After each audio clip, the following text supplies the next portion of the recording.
నమస్తే, welcome to prime 9 digital debate. ఈరోజు digital డిబేట్లో భాగంగా పైరసీని అరికట్టాలని, లేకపోతే ఇండస్ట్రీ ఉనికి ప్రమాదం వాటిల్తోని ఎన్నో ఏళ్లుగా కూడా ఇండస్ట్రీ పెద్దలు ఎన్నో ప్రయత్నాలు చేస్తున్నారు. అయినప్పటికీ కూడా ప్రభుత్వాలు కూడా అందుకు తగినటువంటి ఏర్పాట్లు చేయడం, అలాగే దీనికి సంబంధించి కూడా ఎక్కడైతే పైరసీ జరుగుతుందో వాటిపైన కూడా ప్రత్యేక దృష్టి సాధించడం కూడా ఏర్పాటు చేయడం జరిగింది. అయితే కేంద్ర ప్రభుత్వం కూడా అత్యున్నతమైనటువంటి కఠినమైనటువంటి చట్టాలు కూడా తీసుకురావడం జరుగుతుంది. అదే సమయంలో మాయా లోకాలు సృష్టించగల డిజిటల్ ప్రపంచం పట్ల అప్రమత్తంగా ఉండాలని కూడా హెచ్చరిస్తున్నారు. అయినా ఐబొమ్మ రవి లాంటి పైరసీ భూతాలు ఇష్టారాజ్యంగా వ్యవహరిస్తున్నారు. మరోవైపు పైరసీ వల్ల కోట్లు కూడగొట్టుకుంటున్నటువంటి మాయా భూతాలు అక్రమాలకు పాల్పడినటువంటి మాట నిజమేనని రుజువైన తర్వాత జరిగినటువంటి నష్టానికి సమానంగా వారి నుండి రికవరీ చేయగలరా? చట్టాలు అందుకు అనుమతిస్తాయా? దీనికి పరిష్కారం ఏంటి అనే అంశానికి సంబంధించి కూడా ఈరోజు మనం స్పెషల్ డిజిటల్ డిబేట్లో కూడా మాట్లాడుకుందాం. ఇదే అంశానికి సంబంధించి మనతో కూడా మన డిబేట్లో జాయిన్ అవడానికి ప్రముఖ సినీ దర్శక నిర్మాత మరియు రచయిత అయినటువంటి నాగబాల సురేష్ గారు మనకు అందుబాటులో ఉన్నారు. నమస్తే అండి. నమస్తే అండి. ఎట్టకేలకైతే ప్రైవసీని అరికట్టే విధంగా కూడా మొదటి అడుగు పడింది అనుకోవచ్చు. ఎందుకంటే ఐబొమ్మ రవిని కూడా చాలా తొందరగా సంబంధించి కూడా అరెస్ట్ చేయడం జరిగింది. దీన్ని ఏ విధంగా చూస్తారు? పైరసీ అరికట్టడం అనేది most important for film industry development. Film industry develop కావడానికి పైరసీ అనే భూతాన్ని మనం నివారించాల్సిన అవసరం ఉంది. కానీ ఇప్పుడు ఐబొమ్మ రవి కేసులో రవి అరెస్ట్ అయిన తర్వాత జరుగుతున్న పరిణామాలు చూస్తుంటే, అంతకుముందు జరిగిన పరిణామాలు చూస్తూ ఉంటే, నాకు ఒక సినిమా అమితాబ్ బచ్చన్ సినిమా ఎదుగు వస్తుంది. దాంట్లో వాడు బ్రెడ్ దొంగతనం చేస్తూ ఉంటే వాడి చేతి మీద బలవంతంగా ఏం చేస్తారంటే మేరా బాప్ చోర్ అని అక్కడ చేతి మీద రాయిస్తారు. అది ఒక జీవితానికి అంటే ఒక మొత్తం టోటల్ స్టోరీ మొత్తం చేంజ్ అవుతుంది. ఇవాళ ఐబొమ్మ రవి ఇలా ఆ ఐబొమ్మకైనా కూడా 2 తెలుగు రాష్ట్రాల్లోనే కాకుండా అనేక చోట్ల ఫాలోయింగ్ ఉండడానికి కారణం ఏంటంటే మన ఇండస్ట్రీ కూడా ఒక రకమైన కారణం. ఐబొమ్మ రవికి ఏ రకమైన పనిష్మెంట్ ఉంటుంది, చట్టం తన పని తాను చేసుకుంటూ పోతుంది. కానీ ఇవాళ మన అగ్ర హీరోలు ఎవరైతే యాక్ట్ చేస్తూ ఉన్నారో 3 రోజులలో 4 రోజులలోనే 2,000 రూపాయల టికెట్లు 3,000 రూపాయల టికెట్లు పెట్టి ఒక సామాన్య కుటుంబం సినిమా చూసే అవకాశం లేకుండా 1,000 కోట్లు 300 కోట్లు 400 కోట్లు 1,000 కోట్ల బిజినెస్ చేసే ఆలోచనతో ఏదైతే ఒక ఫిల్మ్ అనేది ఒక ఎంటర్టైన్మెంట్ ఇండస్ట్రీ, దాన్ని ఈ మధ్య ఒక వ్యాపార సంస్థల్లాగా మార్చేసి వ్యాపారస్తులు కూడా నిర్మాతలుగా దిగి ఎంటర్టైన్మెంట్ అనేది శూన్యం చేసేసి ఈ మధ్య ఒక సినిమా వచ్చింది. 2.5 గంటల మొత్తం ఆర్ఆర్ఏ ఉంటుంది సినిమాలో. హీరో అన్ని స్లో మోషన్సే ఉంటాయి, స్టోరీ ఉండదు, డిజాస్టర్. మన హీరోనే అసాంఘిక కార్యకలాపాలు చేస్తూ సినిమాలలో, అంటే పెద్ద హీరోలు చట్టాలను తమ చేతిలోకి తీసుకొని 100 మందిని 1,000 మందిని చంపేసి ఇలాంటి అసాంఘిక కార్యకలాపాలు చేసే సినిమాలు కూడా ఈ మధ్య ఎక్కువైపోయినాయి. మీరు చూడండి, ప్రైమ్ 9 అనేది ఈ డిబేట్ పెట్టిన తర్వాత కొన్ని విషయాలు మేము ఇండస్ట్రీలో ఉన్నప్పుడు చెప్పాల్సి వస్తుంది. ఇదివరకు సినిమా అంటే సకుటుంబ సపరివార సమేతంగా మనం వెళ్ళేవాళ్ళం. అవును. ఇవాళ హీరోయిన్లు కూడా వ్యాంపులు అయిపోయినారు, హీరోలేమో రౌడీలు అయిపోయినారు. అంటే మొత్తం వాళ్ళన్నీ చేస్తారు. చివరికి లాస్ట్కు ఏ అనాథ శరణాలయానికో, వృద్ధులకో, చిన్న పిల్లలకు ఆపరేషన్లకు, గుండె ఆపరేషన్లకు ఈ దొంగతనాలు చేశాము, వాళ్ళని చెప్పాము, వీళ్ళని చెప్పామని చెప్తాము. How far it is justification? ఇది బాధాకరమైన విషయం. ఇవాళ ఐబొమ్మ రవికి 2 రాష్ట్రాల్లో ఆ వ్యక్తి ఎవరో తెలియదు, బట్ ఐబొమ్మకి ఫాలోయింగ్ ఉంది. నట్టింట్లో కూర్చొని ఎంటర్టైన్మెంట్ని చూస్తూ ఉన్నారు. ఆ చూసే వాళ్ళంతా సామాన్యులే, దాదాపుగా ఐబొమ్మ వారి ఆధ్వర్యంలో కూడా దాదాపు 21,000కు పైగా మూవీస్ని కూడా ఆయన పైరసీ చేయడం జరిగింది.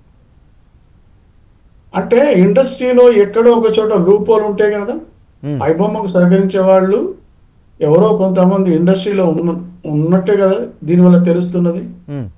ఆ సహకరించే వాళ్ళు ఎవరు, దాని బ్యాక్గ్రౌండ్ ఏంటి అంటే మనకు కనపడే నేరస్తులు ఒక్కడే కనబడుతూ ఉంటాడు, కానీ ఆ నేర చరిత్ర వెనుక ఉన్న వాళ్ళు ఎవరు? కూపీలాగా ఇంటెలిజెన్స్ కానీ మిగతా వాళ్ళు కానీ. ఏదో ఐబొమ్మ రవి ఇవాళ ఒక ఐబొమ్మ రవి దొరుకుతాడు. సాంకేతికంగా ఇవాళ టెక్నాలజీ చాలా డెవలప్ అయింది. ఆర్టిఫిషియల్ ఇంటెలిజెన్స్ వచ్చిన తర్వాత ఎక్కడో కూర్చొని కరీబియన్ దీవుల్లో కూర్చొని మన ఫిలిం ఇండస్ట్రీని శాసించే స్థాయికి ఒక సామాన్యమైన వ్యక్తి వచ్చిండు అంటే మనం ఏ స్థాయిలో ఉన్నాం, మన ఇంటెలిజెన్స్ ఏ స్థాయిలో ఉంది, మన వ్యవస్థ ఏ స్థాయిలో ఉంది. ఈవెన్ మన ఇండస్ట్రీలో ఉన్న వాళ్ళు ఎవరో ఒకళ్ళు సహకరించకపోతే, కొంతమంది సహకరించకపోతే, అంటే మీరు అంటున్నటువంటి మాట ప్రకారం చూస్తే ఖచ్చితంగా ఫిల్మ్ ఇండస్ట్రీలో ఆయనకు సహకరిస్తున్న వారు ఉండే ఉంటారంటారా? ఫిల్మ్ ఇండస్ట్రీలో ఖచ్చితంగా ఎవరో ఒకరు అతనికి హెల్ప్ చేస్తూనే ఉండే వాళ్ళు ఉన్నారు అని అంటారా? ఒకళ్ళు కాదు, ఒక గ్రూపే ఉంటుంది డెఫినెట్గా. ఎందుకంటే ఇదో పెద్ద మాఫియా. ఏం చేస్తారు? ఆ మాఫియా బయటికి రాదు, వాళ్ళు వెనకాల ఉంటారు. ముందు కనబడేవాడు నేరస్తులయ్యాడు, కానీ అసలు నేరస్తుడికి సహకరించిన వాళ్ళు ఎంతమంది ఉన్నారు, వాళ్ళు ఎన్ని వేల కోట్లు సంపాదించాడు, ఇవన్నీ కూడా బయటపడాలి కదా. కానీ బయటపడే విధంగా మనకు దొరుకుతుందా? ఈ మధ్యనే మనం చూసాం, తిరుమల తిరుపతి దేవస్థానం పరకామణి కేసులో అతడు కాంప్లైంట్ చేశాడు. కాంప్లైంట్ చేసిన వ్యక్తి శవమై తేలిపోయినాడు. అసలు వాళ్ళు దశల దొంగలు అట్లనే ఉంటారు. ఇట్లా చాలా విషయాలలో, చాలా రకాల కేసులలో ఇలాగే జరుగుతుంది. ఐబొమ్మ కేసు, ఇటు ఫిలిం ఇండస్ట్రీ నుంచి పెద్దవాళ్ళందరూ ఎట్లయితే స్ట్రాంగ్గా పైరసీ భూతాన్ని నిర్మూలించాలని ప్రయత్నం చేస్తారో, ఐబొమ్మకు సహకరించే వ్యక్తులు మళ్ళీ ఇక్కడనే ఉంటారు. ఇదంతా ఎట్లా అంటే రకరకాల మాఫియా అయిపోయింది. ఫిలిం ఇండస్ట్రీ బికమ్ మాఫియా అన్నారు. చాలా మంది పాత ప్రొడ్యూసర్లు లేరు, ఇవాళ సినిమా తీయడానికి భయపడతా ఉన్నారు. ఏ సినిమా సక్సెస్ అవుతుందో, ఏ సినిమా ఫెయిల్ అవుతుందో తెలియదు. చిన్న నిర్మాతలు గజగజ వణుకుతున్నారు సినిమాలు తీయడానికి. స్టోరీ లేదు, హీరో బేస్డ్ స్టోరీస్ వస్తూ ఉన్నాయి. వాళ్ళు అన్ని అరాచకాలు చేస్తూ ఉంటారు సినిమాలలో. అరాచకాల్ని మనం 2.5 గంటలు చూడాల్సి వస్తుంది. మధ్యలో 2-3 సినిమాలు మంచిగా వస్తాయి. 100 కోట్లు 1000 కోట్ల పెట్టుబడి పెట్టి 200 రోజులు 300 రోజులు షూటింగ్ చేస్తా ఉన్నారు చిన్న కథలకు కూడా. అవసరమా అండి ఇది? ఇప్పుడు దీనికి సంబంధించి కూడా సురేష్ గారు, అతను కూడా గతంలో చూసుకున్నట్టయితే ఒక 3 నెలల క్రితం చూసుకున్నట్టయితే 3-4 నెలల క్రితం చూసుకున్నట్టయితే డైరెక్ట్గా సవాల్ చేస్తారు, దమ్ముంటే పట్టుకోండి నన్ను, మీతో కాదు, ఎవరైతే నన్ను పట్టుకుంటారో అప్పట్లోగా మేము దీనికి సంబంధించి కూడా మొత్తం మీద కూడా అన్ని రివీల్ చేసేస్తాను, ఏ హీరో ఎంత తీసుకుంటున్నాడు, ఎవరికి ఎంత తీసుకుంటున్నారు, ఏ అక్రమాలకు పాల్పడుతున్నారు అంశాలు కూడా నేను ఖచ్చితంగా వెబ్సైట్లో పెడతా అని చెప్పేసి చాలా డైరెక్ట్గా ఆయన పోస్ట్ చేయడం జరిగింది. సో పోస్ట్ చేసినటువంటి కొన్ని నెలల్లోనే అరెస్ట్ చేయడం జరిగింది. మన సినిమా హీరోలే సినిమాలలో చట్టాలను చేతిలోకి తీసుకొని పోలీస్ ఆఫీసర్లని, ప్రైమ్ మినిస్టర్లని, సీఎంలని బెదిరిస్తున్నారు. ఆ డైలాగ్స్ మనల్నే రాస్తున్నారు. మన సినిమాలలో ఇండైరెక్ట్ గా వాళ్ళని అంటున్నారా? అంటే మన హీరోలు, అంటే నేను అంటున్నాను ఏంటంటే మనకు సామాజిక బాధ్యత ఉంటుంది. We are responsible for the society. సొసైటీకి మనం నీతి చెప్పకపోయినా పర్వాలేదు, కానీ నేరం చేయమని చెప్పి నేర చరిత్ర కలిగిన సినిమాలు ఈ మధ్య ఎన్ని వచ్చినాయి చూడండి మీరు. అంటే అగ్ర హీరోలు విషాన్ని తాగొద్దు అని చెప్పి యాడ్ ఫిలింలో యాక్ట్ చేస్తారు. ఆ విషం పాయిజన్ అయ్యి లివర్ని ఖరాబ్ చేస్తుంది, కిడ్నీలకు పాడు చేస్తుంది. దాంట్లో మన హీరోలు యాక్ట్ చేస్తూ ఉంటారు. వాళ్ళకు దెబ్బ తాకుతుంది. ఇప్పుడు దెబ్బ తాకినప్పుడు వాళ్ళు బయటకు వచ్చి నోరు విప్పుతున్నారు. ఆల్కహాల్ తాగొద్దు, సిగరెట్లు తాగొద్దు, పొగాకు తంబాకు ఉత్పత్తులు మంచివి కావని చెప్పాల్సిన వాళ్ళు ఆ తంబాకు ఉత్పత్తులకే వాళ్ళు యాడ్ ఫిలిమ్స్ చేస్తారు. ఏ డ్రింక్ అయితే ఆర్గాన్స్ని పాడు చేస్తుందో అదే ఆర్గాన్స్కి వాళ్ళు యాడ్ ఫిలిమ్స్ చేస్తారు. ఎక్కడైతే చౌర్యం జరుగుతున్న బంగారు షాప్స్ ఉన్నాయో వాటికి యాడ్ ఫిలిమ్స్ చేస్తారు. సామాన్య ప్రజలు మోసపోతా ఉన్నారు. అంటే అలా ఇప్పుడు ప్రముఖ హీరోలు, ప్రముఖ హీరోయిన్ల ద్వారానే ఇట్లా మీరు అన్నట్టుగా గోల్డ్కి సంబంధించిన కానీ, లేకపోతే ఒక పాన్ మసాలాకి సంబంధించి కానీ, లేకపోతే ఏదైనా ఒక యాడ్స్కి సంబంధించి కూడా తమ రెప్యుటేషన్ పెంచుకోవాలంటే ఒక సంబంధించిన ప్రముఖ హీరోల ద్వారా, హీరోయిన్ల ద్వారా చేసుకుంటున్నారు. కానీ ఇదే అంశానికి సంబంధించి ఈ పైరసీకి సంబంధించిన యాడ్లు ఎందుకు చేయలేకపోతున్నారు అనుకోవచ్చు? I request kindly repeat the question. ఇప్పుడు మామూలుగా సార్ మీరు అన్నట్టుగా గోల్డ్కి సంబంధించినటువంటి అంశాలకు కానీ, లేకపోతే ఏదైనా ఒక ప్రముఖ కంపెనీలకు యాడ్స్ చేయాలంటే ప్రముఖ హీరోలను కానీ, హీరోయిన్లను కానీ తీసుకొస్తారు. కానీ పైరసీకి సంబంధించి కూడా అరికట్టడానికి హీరోలు ఎందుకు ముందుకు రావడం లేదు, దానిపైన యాడ్స్ ఎందుకు చేయడం లేదు? అట్లా దీనికి డబ్బు రాదు కదండి. ఉమ్, ఈ యాడ్ చేస్తే ఆ హీరోలకు డబ్బు రాదు కదా. ఇప్పుడు మూవీ ఆర్టిస్ట్ అసోసియేషన్ ఉంది. ఓకే. మూవీ ఆర్టిస్ట్ అసోసియేషన్కి ఇప్పటికీ కూడా సొంత బిల్డింగ్ లేదు. ఉమ్, కానీ అదే మూవీ ఆర్టిస్ట్ అసోసియేషన్ మెంబర్స్ అధ్యక్షులు చేసిన వాళ్ళు వేల కోట్ల రియల్ ఎస్టేట్ బిజినెస్ హైదరాబాద్లోనే చేశారు.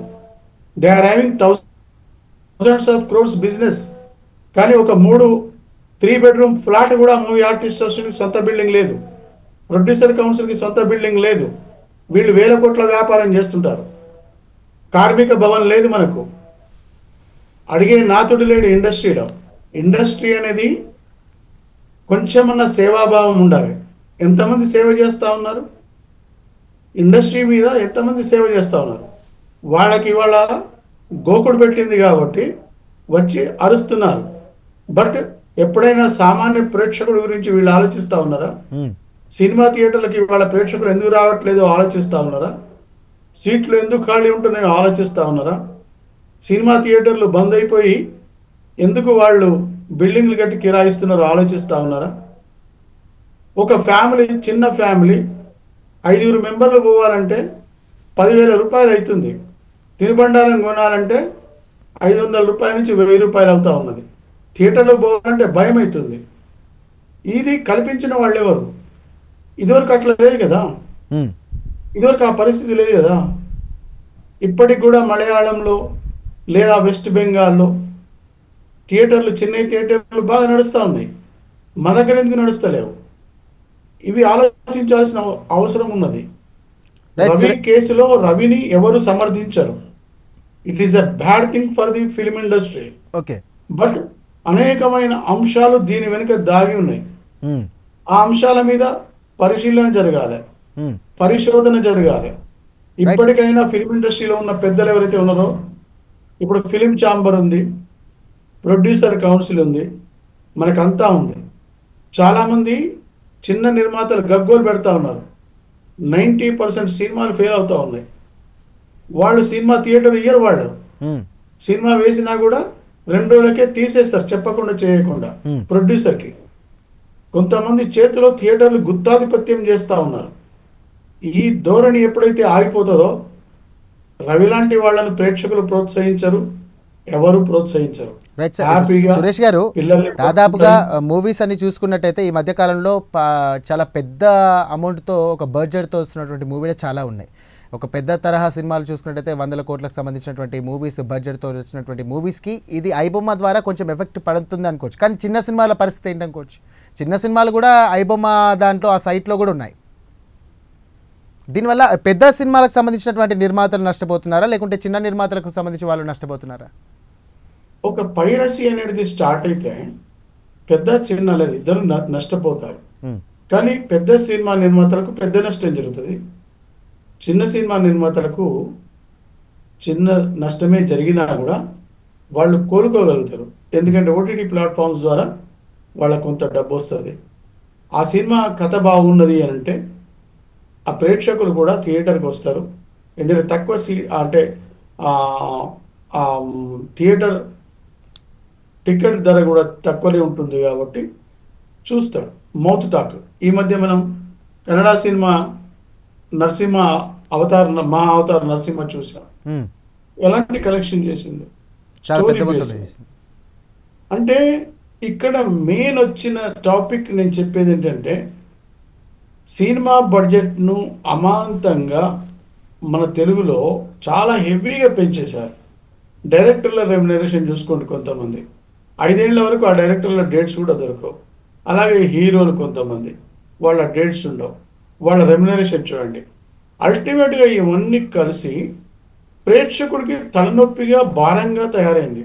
రైట్, మీరు అంటున్నారు కాబట్టి నేను అంటున్నాను, ఐబొమ్మ సంబంధించినటువంటి రవి కూడా ఎంజాయ్ చేయాలి. మీరు అంటున్నారు కాబట్టి నేను కూడా అంటున్నాను, ఐబొమ్మ రవి సంబంధించి కూడా అతను కూడా అన్నాడు, ఏ హీరో ఎంత పెద్ద మొత్తంలో రెమ్యునరేషన్ తీసుకుంటున్నాడు, అంత పెద్ద మొత్తంలో రెమ్యునరేషన్ తీసుకోవాల్సిన అవసరం లేదు కదా, దానివల్ల ఆ సినిమా రేటు బడ్జెట్ కూడా పెరిగిపోతుంది, దానివల్ల కూడా థియేటర్ రేట్స్ కూడా పెరిగిపోతున్నాయి. అలాగే దీనికి సంబంధించి మధ్యతరగతి వర్గాలకు సంబంధించినటువంటి ప్రజలు ఎవరు కూడా సినిమా థియేటర్ రావడం లేదు కాబట్టే నేను ఐబొమ్మను స్థాపించానని చెప్పేసి కూడా కరాఖండిగా మొన్న వార్నింగ్లో చెప్పాడు. దీన్ని మీరు ఏ విధంగా చూస్తారు? దాన్ని 100% నేను ఒక్కడే కాదు, మొత్తం 2 తెలుగు రాష్ట్రాల్లో ఉన్న చాలా మంది సమర్థిస్తా ఉన్నారు.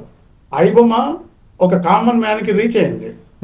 మన ప్రొడ్యూసర్ల యొక్క అలసత్వం, నిర్లక్ష్యం, ప్రేక్షకులంటే ఒక రకమైన చులకన భావం. మీరు చూడండి, ఐమాక్స్ థియేటర్ ముందర సినిమా రిలీజ్ అయిన రోజు బయట వచ్చి గగ్గోలు పెడతా ఉంటారు వ్యూవర్స్. ఆ స్టోరీ లేదని, ఆ అనవసరమైన రాద్ధాంతం ఉన్నదని. మధ్యలో ఎక్కడో ఒక మంచి సినిమా వస్తున్నది. చాలా సినిమాలు డిజాస్టర్, స్టోరీ ఉండదు, మళ్ళీ కథలు లేవంటారు. కథ ఇస్తే ఆ కథను హీరోనే చేంజ్ చేస్తున్నారు. ఇప్పుడు హీరోలే డైరెక్టర్లు అయిపోయినారు, వాళ్ళే కెమెరామెన్లు అయిపోయినారు, వాళ్ళే ఫైట్ మాస్టర్స్. మన తెలుగు హీరోలు ప్రతి దాంట్లో వేలు పెట్టడం. మొన్న ఒక సినిమా అయితే పెద్ద హీరో, అగ్ర హీరో, ప్రేక్షకులు ఎప్పటి నుంచో ఎదురుస్తూ ఉన్నారు ఆ సినిమా కోసం. 2.5 hours టార్చర్ రీరికార్డింగ్ తోటి. రీరికార్డింగ్ ఎంత ఉండాలో అంతే లెవెల్లో ఉండాలి. మ్యూజిక్ డైరెక్టర్ బాగున్నాడు కదా అని, స్వీట్ బాగుంది కదా అని మొత్తం స్వీట్ తోటే అన్నం తింటారు ఎవరు. అన్ని రకాల వంటలు ఉండాలి కదా దాంట్లో. ఓ కామెడీ ఉండదు, ఏముండదు. డిజాస్టర్స్ అన్నీ తీసేసి ప్రేక్షకుల మీద రుద్దేసి ఆ సినిమా ఐబొమ్మలో వస్తుందని అరిస్తే, ఐబొమ్మ కాకపోతే ఇంకో బొమ్మ వస్తుంది, ఇంకోటి ఎవడో చేస్తాడు. ఇది నిరంతరంగా కొనసాగుతుంది. ఒకసారి ఒక నేరం జరిగింది అంటే దానికి లూపోలు ఎవరిచ్చారు? అలా జరగడానికి కారణం ఎవరు? ఇండస్ట్రీలో ఉన్న పరిశ్రమ పెద్దలు ఆలోచించాలి. సో మొత్తం మీద తప్పైతే ఇండస్ట్రీకి సంబంధించిన వాళ్ళదే అంటారు. 100%. ఇదివరకు రామారావు, నాగేశ్వరరావు గారు లాంటి టైంలో, శోభన్ బాబు, కృష్ణ గారు, పెద్దవాళ్ళందరూ చేసిన టైంలో ఏనాడు పైరసీ అనే మాటనే మనకు వినబడలేదు కదా. పైరసీ మాట వినబడలేదు. ఇవాళ ఎందుకు వస్తుంది ఆ మాట? ఈ 2-3 ఏళ్లలో ఎందుకు పెరిగింది ఆ మాట? ఒక టికెట్ ధర 2,500 అండి. 3,000 రూపాయల టికెట్ల, 5,000 రూపాయల టికెట్లు. రాత్రి మిడ్నైట్ షోలు, 3 గంటలకు 4 గంటలకు షోలు. ఆ షోలో ఓజీ సినిమాకి సంబంధించి కూడా లక్షల్లో వెళ్ళింది టికెట్ ధర. ఒక మాట నేను చెప్పదలుచుకున్నా. తప్ప ఒప్ప అనేది విషయం పెడితే, ఒక స్మగ్లర్, ఒక కలప దొంగను హీరో చేశాం మనం ఇవాళ. ఆ కలప దొంగను హీరో చేసేసి ప్రేక్షకులకు చూపించాం. ఒక నేరస్తుడిని హీరోగా చేసి మనం చూపించాం. అంటే ఏ రకమైన సందేశం మనం ప్రేక్షకులకు ఇచ్చాం? ఐబొమ్మ రవి ఇవాళ నేరస్తుడు కావచ్చు, కానీ ఇలాంటి నేరస్తులే మన సినిమాలలో మన పెద్ద హీరోలు చేస్తుంటే చప్పట్లు కొడుతున్నాం, మీరలు వేస్తున్నాం, ఎగురుతున్నాం, డ్యాన్సులు చేస్తున్నాం. Is it correct? హీరో అంటే ఎలా ఉండాలి? హీరో లక్షణాలు ఎలా ఉండాలి? ఎప్పటి నుంచో మన వాళ్ళు చెప్పారు హీరో లక్షణాలు ఎలా ఉండాలి, హీరోయిన్ లక్షణాలు ఎలా ఉండాలి. హీరోయిన్ల లక్షణాలు ఉన్నాయా మన వాళ్ళలో చాలా మందికి? పూర్తిగా వ్యాంప్ క్యారెక్టర్ అని చేసేస్తా ఉన్నారు. ఇది బాధతో చెప్తున్న మాటలే. ఇండస్ట్రీ పట్ల ప్రేమ ఉంది, అభిమానం ఉంది. చాలామంది తమ్మారెడ్డి గారు లాంటి వాళ్ళు, పెద్దవాళ్ళు, కేఎస్ రామారావు గారు లాంటి వాళ్ళు, క్రియేటివ్ కమర్షియల్స్, ఇలాంటి పెద్ద నిర్మాతలు ఇవాళ వాళ్ళు సినిమాలు తీయకుండా భయపడుకుంటూ కూర్చున్నారు. మంచి మంచి ఆర్టిస్టులు ఉన్నారు మనకు, మంచి రైటర్స్ ఉన్నారు. ఎండమూరి గారు లాంటి బెస్ట్ రైటర్స్ ఉన్నారు. వాళ్ళందరూ కూడా ఇవాళ ఎందుకు భయపడతా ఉన్నారు? వాళ్ళ స్టోరీస్ ని కూడా మార్చేస్తారు. రైట్ సార్, ఇంకొక విషయం ఏంటంటే ఈ ఐబొమ్మ ఒకటేనే కాకుండా కూడా ఇప్పుడు గూగుల్లో సెర్చ్ చేసాక కోకొల్లలు సైట్స్ వస్తాయి. నిజంగా చెప్పాలంటే చాలా సైట్స్ ఉన్నాయి. మూవీ రూల్స్ కానీ లేకపోతే తదితరటువంటి సినిమాకి సంబంధించినటువంటి సైట్స్ ఏదైతే ఉన్నాయో అవన్నీ కూడా పైరసీకి సంబంధించినటువంటి సైట్సే. కానీ వాళ్ళ మీద ఇంకెందుకు చర్యలు తీసుకోవట్లేదు? ఎక్కడ అలసత్వం? అంటే ఈ పైరసీ వల్ల కూడా నిజంగా ఒక విధంగా చెప్పాలంటే మధ్యతరగతి వాడికి, ప్రజలందరికీ కూడా కొంచెం మేలైనప్పటికీ కూడా ఒక సినిమా ఇండస్ట్రీకి సంబంధించి అయితే పెద్ద మొత్తంలో కూడా నష్టాన్ని మిగిల్చిందనే చెప్పుకోవాలి. కానీ ఇలాంటి ఘటనలు జరగకుండా ఎలాంటి నిర్ణయాలు తీసుకుంటే బాగుంటుందంటారు? మెయిన్ ఏంటంటే ఒక మంచి పాయింట్ మీరు చెప్పింది. ఇలాంటి ఘటనలు జరగకుండా ఉండాలంటే ఫస్ట్ ఇండస్ట్రీ మొత్తం ఒక తాటి మీద రావాలి. ఛాంబర్ కానీ, మిగతా ఫెడరేషన్ కానీ. ఫెడరేషన్ ఎప్పుడు చేస్తుంది? కార్మికులు, సాంకేతిక నిపుణులు ఉంటారు. కానీ ఇండస్ట్రీ బడ్జెట్లు మొత్తం తగ్గించాలి. స్టోరీ వాల్యూ ఉన్న సినిమాలు తీసుకొని బడ్జెట్లు తగ్గించుకుంటే ఈవెన్ ఇండస్ట్రీలో కూడా ఇవాళ ఎవరైతే ఐబొమ్మ రవికి సహకరించే ఇండస్ట్రీకి సంబంధించిన మనుషులే ఉన్నారో వాళ్ళు కూడా సహకరించే అవకాశం ఉండదు. ఐబొమ్మ రవి లాంటి వాడు ఎక్కడో కరిబియన్ దీవుల్లో కూర్చొని వాడు మన ఇండస్ట్రీని ఇన్నాళ్ళు ఆడిచ్చాడంటే this is the failure of our industry. ఇది మన ఏదైతే మనం చట్టము, న్యాయము, ధర్మం అంటున్నామో దీన్ని సవాల్ చేసే స్థాయికి ఒక యువకుడు వెళ్ళినాడంటే ఛాలెంజ్ చేస్తున్నాడు పోలీస్ వ్యవస్థని, ఇండస్ట్రీని. ఆ స్థాయికి వెళ్ళగలిగినాడంటే ఇండస్ట్రీలో ఎవరో కొంతమంది సహకరిస్తున్నందున వల్లనే కదా ఇది జరుగుతున్నది. ఈ పరిణామాలు నివారించడానికి ఇండస్ట్రీలో ఉన్న కొంతమంది కల్ప్రిట్స్ ఉన్నారు. ఇలాంటి వాళ్ళ పట్ల కూడా ఇండస్ట్రీ కఠినంగా వ్యవహరించాలి. అది ఛాంబర్ ద్వారానే ఆ పని జరగగలుగుతుంది. రైట్. ఇప్పుడు గతంలో నుండి చూసుకున్నట్టయితే ఐబొమ్మ మీద కూడా చాలా మటుకు ప్రజల నుండి మద్దతు ఉన్నప్పటికీ కూడా ఇటు ఫిలిం ఇండస్ట్రీకి సంబంధించి కూడా తీవ్ర స్థాయిలో విమర్శలు, అలాగే తీవ్ర స్థాయిలో కోపం కూడా మనం చూస్తున్నాం. అయితే దీనికి సంబంధించి కూడా ప్రభుత్వాలు ఎలాంటి చర్యలు తీసుకుంటే బాగుంటుందంటారు? మీ అభిప్రాయం ఏంటి? ప్రభుత్వం దగ్గర ఎప్పుడు యాక్షన్ ప్లాన్ ఉంటుంది. ఓకే, చట్టం ఉంది, మనకు నివారించడానికి కఠినమైన చట్టమే ఉంది. ఇప్పుడు కల్తీ నివారించడానికి చట్టం ఉంది, కానీ ప్రతి చోట కల్తీ జరుగుతుంది. హైదరాబాద్లో ఫుడ్ కల్తీ, అన్ని కల్తీ, పండ్లు కల్తీ, కూరగాయలు కల్తీ, అన్ని కల్తీ అవుతున్నాయి. చట్టం ఉంది, మళ్ళా ఏమంటారు, చట్టం తన పని తను చేసుకుంటూ పోతుంది. ఎక్కడ చేసుకుంటూ పోయింది? కల్తీ చేసేవాడు బరాబర్ కల్తీ చేస్తూ ఉన్నాడు. ప్లాస్టిక్ నిషేధించాలంటారు, ఎక్కడ చూసినా ప్లాస్టిక్ వస్తువులు అమ్ముతారు. రోడ్స్ క్లీనింగ్ ఉండాలి, శుభ్రత లేవు. ఇవన్నీ ఎట్లయితే ఉన్నాయో, సమాజంలో ఇలాంటి రుగ్మతలు ఎట్లయితే వ్యాప్తి చెందినాయో, ఫిలిం ఇండస్ట్రీలో కూడా పైరసీ అనేది ఒక దుష్టమైన భూతం వచ్చింది. ఆ భూతాన్ని నివారించాలంటే ఒక కేవలం పోలీసుల వల్ల కాదు, ఇండస్ట్రీ వల్ల, ఇండస్ట్రీ పెద్ద మనుషుల వల్ల కరెక్ట్ సహకారం ఇచ్చినందువల్ల అది జరుగుతుంది. మెయిన్ ఎవరైతే పెద్ద హీరోలు ఉన్నారో ఇండస్ట్రీని వాళ్ళే మేమనుకుంటున్నారు, మా ద్వారానే ప్రొడ్యూసర్లు బతుకుతున్నారు, డైరెక్టర్లు బతుకుతున్నారు అని ఒక అహంకార పూరిత ధోరణి మన హీరోలలో వచ్చింది. అంటే మనం తెలంగాణ భాషలో చెప్పాలంటే కళ్ళు నెత్తికి ఎక్కినాయి కొంతమంది. ఆ కళ్ళు దించాలి, స్టోరీ బేస్డ్ స్టోరీస్ రావాలా, అలాంటి పిక్చర్స్ రావాలా, కుటుంబ కథా చిత్రాలు రావాలా, ఇండస్ట్రీ కోసం సహకరించే బాధ్యత తీసుకోవాలి, సమాజాన్ని రక్షించే బాధ్యత తీసుకోవాలి. మన ముఖ్యమంత్రి గారు ఏమంటారు, ఇక్కడ నార్కోటిక్స్ బాగా అమ్ముతా ఉన్నారు ఫిలిం ఇండస్ట్రీ ద్వారా, ఇది దొరుకుతున్నాయని చెప్తున్నారు. ఒక్క హీరో అయినా వచ్చి ఇది మంచిది కాదని అడ్వర్టైజ్మెంట్ ఇస్తున్నాడా? వాళ్ళ దగ్గర పోయి మేము అడిగితే అడ్వర్టైజ్మెంట్ గురించి మీరు ఎంత రెమ్యునరేషన్ ఇస్తారని అడుగుతారు. రెమ్యునరేషన్ ఇంపార్టెంట్ కానీ సామాజికంగా వాళ్ళు పాటు పడతలేదు అంటారు మీరు. సామాజిక బాధ్యత మన హీరోలలో శూన్యమైపోయింది. సామాజిక బాధ్యత పక్కకు పెడితే మన ఫిల్మ్ ఇండస్ట్రీలోనే, టెలివిజన్ ఇండస్ట్రీలోనే చిన్న చిన్న ఆర్టిస్ట్ చచ్చిపోతే కూడా వాళ్ళకి ఎలాంటి ఆర్థిక సాయం అందదు. వాళ్ళకి ఇప్పటికీ కూడా వెల్ఫేర్ యాక్టివిటీ లేదు, ఒక సంక్షేమ భవన్ లేదు. కానీ అన్ని వీళ్ళకే కావాలి. 2000 కోట్ల బిజినెస్ చేసినాం, 1000 కోట్ల బిజినెస్ చేసామంటారు. అక్కడ ఉండే ఆ లైట్స్ మనకి 1100 రూపాయల పేమెంట్, 1100 రూపీసే ఇస్తారు. ఆ బోర్డు గడిగేటి ఆమెకి 900 రూపాయలే ఇస్తారు. ఆమెకు జ్వరం వచ్చిన, చలి పెట్టిన, వర్షం పడ్డా ఆ వర్షంలో కూడా ఆమె బోర్డు గడగాలి. మేకప్, కాస్ట్యూమ్, ఆర్ట్, వీళ్ళందరినీ ఇండస్ట్రీ ఏమైనా పట్టించుకుందా? నాకు ఇవాళ 1000 కోట్ల ఆదాయం వచ్చింది, ఇగో 10 కోట్ల రూపాయలు సంక్షేమ నిధి కోసం, ఫిలిం ఇండస్ట్రీ సంక్షేమ నిధి కోసం ఇస్తున్నామని ఏ హీరో కానీ, ఏ ప్రొడ్యూసర్ కానీ, ఏ డైరెక్టర్ కానీ చెప్పిండా ఇంతవరకు? చెప్పరు. వీళ్ళ స్వార్థం, వీళ్ళ బిజినెస్.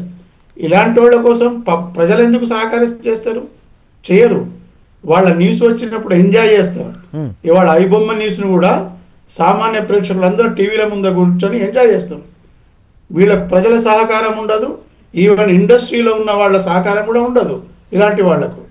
బికాస్ వాళ్ళు జలగల్లాగా ప్రజల రక్తం తాగుతున్నారు. మొత్తం మీద ఇదంతా కూడా ఇంత పైరసీ సంబంధించి కూడా పైరసీని పెంచి పోషించింది అనేది ఫిల్మ్ ఇండస్ట్రీ అని అంటారు. పైరసీ అనేది ఒక దుష్టభూతాన్ని కూకటి వేళ్లతో సహా పెకిలించాల్సిన బాధ్యత ఎవరి మీద అయితే ఉందో ఆ బాధ్యత విస్మరించింది వాళ్ళే. ఫస్ట్ దే హ్యావ్ టు వాళ్ళు వాళ్ళ బాధ్యతని సమర్థవంతంగా నిర్వహించినాడు. ఈ పైరసీ వాళ్ళు ఎక్కడో వేరే దేశాలలో ఉండి చేసేటవాడు వాడికి ఎంత గట్స్ ఉంటే పైరసీ చేస్తున్నాడు. అంటే వాళ్ళకి సహకరించేది ఎవరు? ఇక్కడ వాళ్ళే కదా. దట్ ఇప్పుడు ఇవాళ మనం ప్రెస్ మీట్లో చూసుకున్నట్టయితే దిల్ రాజు కానీ, చిరంజీవి గారు కానీ, సంబంధించిన నాగార్జున గారి, రాజమౌళి గారు కానీ, దీనికి సంబంధించి కూడా పోలీసులకు మేము ఫిర్యాదు చేసిన వెంటనే కూడా దీనికి సంబంధించి కూడా వాళ్ళు యాక్షన్ ప్లాన్ ఒకటి అమలు చేసి ఐబొమ్మ రవిని అరెస్ట్ చేయడం జరిగిందని చెప్పేసి అంటున్నారు. ఎందుకు పోలీసులకు ఫిర్యాదు చేస్తేనే ఇట్లాంటి కేసెస్ అన్ని కూడా బయటపడతాయి? ఎందుకు స్వతహా కూడా దీనికి సంబంధించి కూడా పైరసీ కాకుండా ఫిలిం ఇండస్ట్రీలో ఎలాంటి చర్చ కానీ దీనికి సంబంధించినటువంటి నిర్ణయం తీసుకోలేదంటారా? నేను ఒక విషయం చెప్పానన్నా, ఇప్పుడు పోలీస్ డిపార్ట్మెంట్లోనే ఒక కానిస్టేబుల్ ఉన్నాడు, 30,000 జీతం, ఓ కొత్త సినిమా చూడాలంటాడు. అతనికి కూడా ఆ పోలీస్ డిపార్ట్మెంట్లో ఉన్న కానిస్టేబుల్కి కూడా 10,000 రూపాయలు పెట్టి సినిమా చూడగలుగుతాడా? ఐబొమ్మనే చూస్తాడు.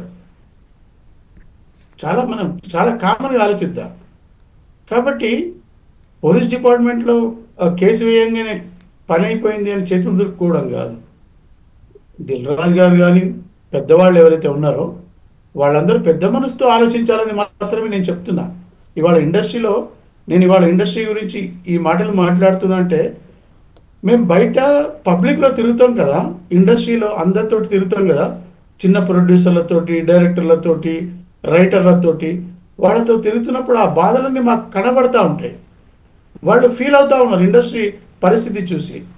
అంటే ఎన్నడూ లేని ఒక అరాచక వ్యవస్థ ఇవాళ మన తెలుగు ఫిలిం ఇండస్ట్రీలో వచ్చింది. 200 కోట్ల బిజినెస్ ఒకడు చేసినట్టే 500 కోట్ల బిజినెస్ ఒకడు, 1000 కోట్ల బిజినెస్ ఒకడు. బిజినెస్ కాదు కదా. ముందు మీరు ఎందుకు వ్యాపారం గురించి ఆలోచిస్తారు? నా సినిమా ఎన్ని కోట్ల మంది ప్రేక్షకులకు రీచ్ అయింది, ఎంతమంది దీన్ని ఆనందింపజేస్తున్నారు, దీనివల్ల ఎంతమంది నిన్ను స్పందించగలిగిన అని ఆలోచిస్తలేరు. నాకు 100 కోట్లు వచ్చింది, 200 కోట్లు వచ్చింది. నేను మీకు మళ్ళీ రిపీటెడ్ చెప్తున్నా. ఒకటే సినిమా చెప్తా, 10 సినిమాలు ఈ మధ్య వచ్చిన ఒక 50 సినిమాలు గ్రేట్ డిజాస్టర్. అందరు పెద్ద హీరోలే, స్టోరీ లేదు. ప్రేక్షకులు ఎంతో ఆశతోటి థియేటర్కి పోయి 2,000-3,000 రూపాయల టికెట్ కొనుక్కొని నిరాశ నిస్పృహకు లోనై బయట వచ్చి పిచ్చి తిట్టుడు ఆ హీరోను, ఆ డైరెక్టర్ని. ఇవి ఈ కామెంట్స్ మనమే చూస్తున్నాం కదా. పైరసీ డెఫినెట్ గా కూకటి వేళ్లతో సహా పెకిలించాలి. సురేష్ గారు లాస్ట్ గా మీరు ఇటు ఫిలిం ఇండస్ట్రీ మొత్తం మీద తప్పని చెప్పేసి అంటున్నారు. దీనికి సంబంధించి కూడా పైరసీని కూడా వాళ్ళు నిర్మూలించడానికి కొంచెం యాక్షన్ ప్లాన్ తీసుకోవాలని చెప్తున్నారు. చివరిగా మీరు ఫిలిం ఇండస్ట్రీకి అలాగే ప్రభుత్వానికి మీరు ఏం చెప్పాలనుకుంటున్నారు? మీ అభిప్రాయం ఏంటి? బడ్జెట్ తగ్గించుకోండి దయచేసి. ఫిలిం ఇండస్ట్రీలో పెద్దవాళ్ళు ఎవరైతే ఉన్నారో నంబర్ ఆఫ్ డేస్ షూటింగ్ చేసి ఒకే సీన్కు 1000 షాట్లు 500 షాట్లు కాదు. Content is most important. Bullet దిగిందా లేదా కావాలి. నువ్వు 100 బుల్లెట్లు కొడితే లాభమే ఉండదు, 100 షాట్లు తీస్తే లాభం లేదు. నువ్వు తీసేది రాఘవేంద్రరావు గారు ఎంత లెంత్ కావాలో అంతే తీస్తారు. ఆ రకంగా మీరు నేర్చుకోండి ఇండస్ట్రీ గురించి. ఇండస్ట్రీలో బడ్జెట్ తగ్గించండి, హీరోల బడ్జెట్ తగ్గించండి, డైరెక్టర్ల బడ్జెట్, అలాగే ఇండస్ట్రీ వెల్ఫేర్ యాక్టివిటీస్ తీసుకోండి. ప్రేక్షకుల గురించి ప్రతిసారి ఆలోచించండి. ఒక సినిమా బయటికి వచ్చేటప్పుడు ఇదివరకు ఒక పాట రికార్డింగ్ చేయాలంటే ఆ పాట ఎందుకు అవసరం ఉందా, స్టోరీ పాయింట్ ఆఫ్ వ్యూలో ఆ సాంగ్ అవసరమా లేదా, ఆ సాంగ్కి ఎలాంటి మ్యూజిక్ ఉండాలి, ఎంత లెంత్ ఉండాలి, ఇవన్నీ కొలతలు ఉండేవి. ఆ కొలతల్ని ఇప్పుడు ఇండస్ట్రీ మర్చిపోయింది. అనవసరమైన fights, whether it is required or not.